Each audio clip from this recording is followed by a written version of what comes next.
खरं म्हणजे निरर्थक वाद उभा झालेला आहे। पहिल्यांदा तर हे लक्षात ठेवा की या देशामध्ये छत्रपती शिवरायांचा कोणी अपमान करू शकत नाही। छत्रपती शिवरायांचा मान इतका मोठा आहे की कोणीही त्यांचा अशा पद्धतीनं अपमान करणं हे शक्यच नाहीये।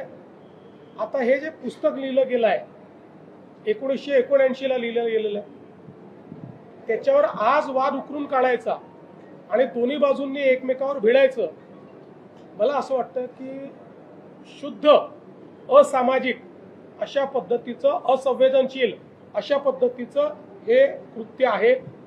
मला असं वाटतं आक्षेप घेणाऱ्याने पुस्तक वाचलंय की नाही मला माहिती नाही, आंदोलन करणारे तिकडनं जे आलेले आहेत ते आपण कशा करता